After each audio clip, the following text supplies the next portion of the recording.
Hello, I'm Gavin Hoey and welcome to a double video. Now in this video I'm going to show you how to take a time-lapse sequence using your digital SLR camera, and then after that I'm going to jump into Lightroom and combine all of the images that make our time-lapse into a time-lapse video. Right, let's start with the photography. First of all, what is a time-lapse? Well, a time-lapse is a sequence of still images which, when you play them back at 24 frames a second or 30 frames a second, speed up the real world and allow you to see things in a way that you can't with the human eye.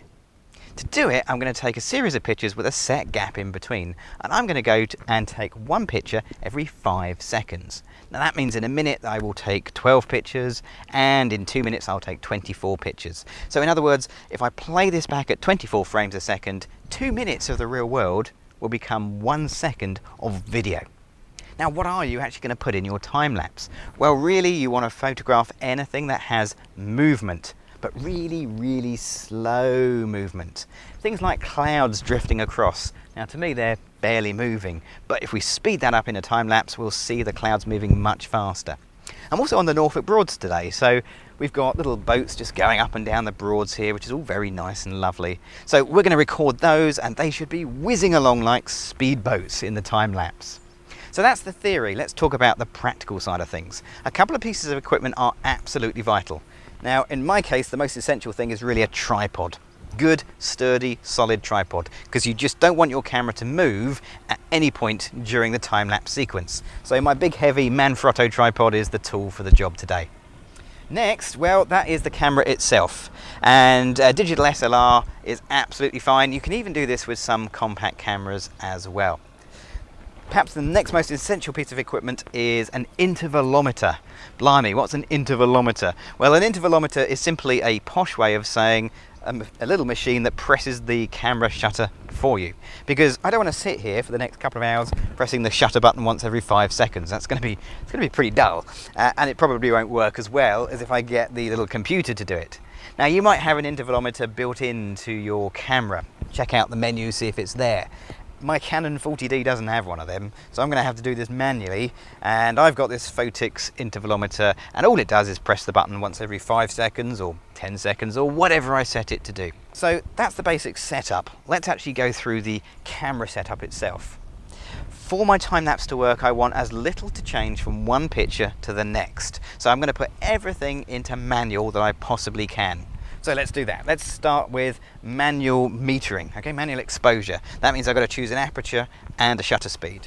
So I'm going to go for an aperture of, well, it's on f9. Let's just go with f9, and we'll set the metering, and it says at f9 the correct exposure is 320th of a second. So that's what we'll use. Perfect. ISO, well, I'll put that at 100 and we'll fix that at 100, and I'll also fix the white balance as well, because we don't want that to change from one picture to the next. Another thing that's worth checking and locking down is the focusing, because your camera might suddenly halfway through your time lapse start focusing on something else. I don't want that. I want the focusing to remain fixed. So manual focus, frame up my shot, check it's in focus, and then it's all locked down. Now, of course, I'm shooting in RAW to the core, but I'm not shooting in ordinary RAW today because that would fill up my memory card far too fast. And these pictures, they're not going to be printed. They're going to be turned into an HD high definition video so that I don't need the full 10 million pixels this camera can produce. So I'm going to jump into the menu and put it into its small RAW option. Now that means it drops it down from about 10 million pixels down to about 3.5 by the looks of things, and that's plenty enough for a HD quality video. Okay, so there we go, everything's in place. The metering set, the focusing set, I've framed up my shot. All I need to do now is start my time lapse.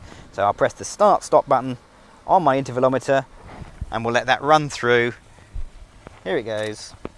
And it'll start taking pictures. So it'll keep taking one picture every 5 seconds until either the memory card runs out or I actually come and stop it.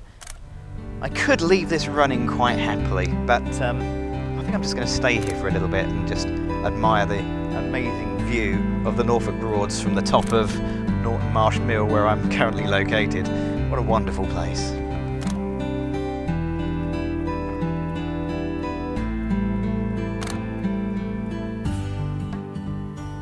Well, I really could have stayed watching the boats drift by for hours, but now we're back in the office and it's time to take the photos and turn them into a time-lapse video.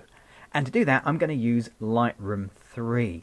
Now, I've already imported the images and we ended up with 817 photos that make up my time-lapse. I put them all in their own little collection, and now I'm going to jump over to the develop setting in Lightroom 3. Now, at the moment, I'm working on one single image, and that's absolutely fine. We've got quite a few to work through, but we've got to start somewhere, so we're going to start with one. Now, because these are all shot in RAW, there's a number of things I can do to enhance the picture, really without losing any quality. But the first thing I always do to any image is ask myself, does it need cropping? And the answer to that one is yes, because this is going to be a video rather than a photo. It needs to be in video proportions. So let's jump over to the crop tool, and on the crop dimensions here where it says original, I'll click on the down arrow, and then halfway down I'm going to find enter custom. And for video, for widescreen, it's 16 by 9. So those are the aspect ratio of a video file. So we'll just click OK, and that's going to crop the image like that. Now, it's also looking slightly wonky. I can see it's kind of rising up a little bit here, and I don't think it did from memory.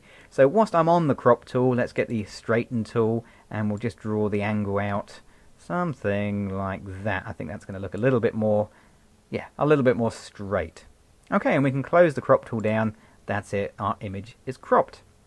Okay, so let's make a few changes with the rest of the image. I can increase the exposure a little bit because they look just a tiny bit dark, and then I can use recovery and bring back as much of that sky as I possibly can, and I think a little bit of fill light just to open up the shadows a wee bit like that. And that's looking slightly flat as an image, so let's just take the contrast and we'll counter that up like that.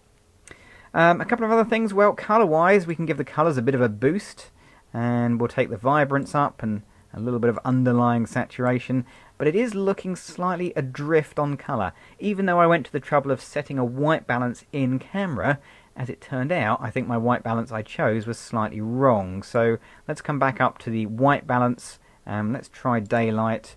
Yeah, that just gives it a better tone. That looks, to my eye, on my screen, more realistic to what I remember. Now, we can take this even further. We can use some of Lightroom's more advanced tools, like the graduated filter here. Now, I can get the graduated filter and just drag down, well, let's see, about 1.5 stops, I'm going to guess, a graduated filter from the sky like that. Now, that's looking perhaps a little bit strong and artificial, so maybe where it was earlier, about 1 stop, is perhaps more like it. And I can do the same along the bottom as well, just to put a little bit of darkness in there. Again, not quite as strong as that, just a hint of a darker patch towards the base. And that's going to make the whole thing look a little bit more, yeah, actually that looks a lot better. I like that a lot. And then we can close that down. Okay, so there we go. We've now created the image. It's much improved over the image that came in. Here's the bad news. That's one photo. There are 816 more to go. That's going to take some time, but this is the reason I'm in Lightroom, because I don't have to do 816 of the same. All I have to do is press Control A or Command A on a Mac, and all of my images in the time-lapse sequence become selected.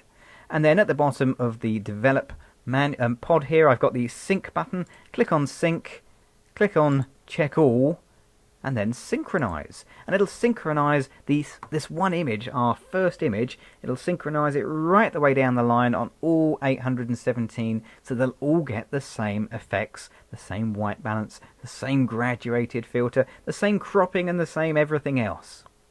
Brilliant. Okay, so that completes the processing part of things. And now we can jump to the slideshow and actually make the video itself.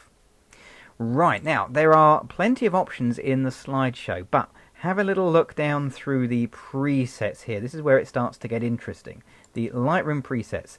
Unfortunately, you won't find one that says time-lapse video, which is a bit of a shame. Now, you can kind of make a little time-lapse video by going to the playback button and setting the minimum amount of time which is possible in Lightroom, which is 0.1 of a second. and that will make you a video that plays at 10 frames per second. And that's okay, but it's going to look really jerky at 10 frames per second. What we want is 24 frames per second, which is going to look much, much smoother. So how do we get to 24 frames a second? Well, we do it by getting a little user plugin, a user template for free from a wonderful chap called Sean McCormack. He is of Lightroom blog, and he's gone to the trouble of making templates that will let you make time lapses. Now, to bring the template in, first of all go to his website and download it and unzip the file. Then in Lightroom, if you come to the word user template here, right click that, choose import, and go find the folder that you've just downloaded and unzipped, and you'll find video presets, which I don't need, slideshow templates, which I do need, user templates, and you'll find all of these user templates that Sean has shared with the world very generously. The one I'm interested in is the 24 frames per second. So I'll click that, click on import, and now I have a user template of 24 frames per second. Now ignore the fact if you go and check playback that it still says 0.1. Sean is a very clever chap and found a way of working around that.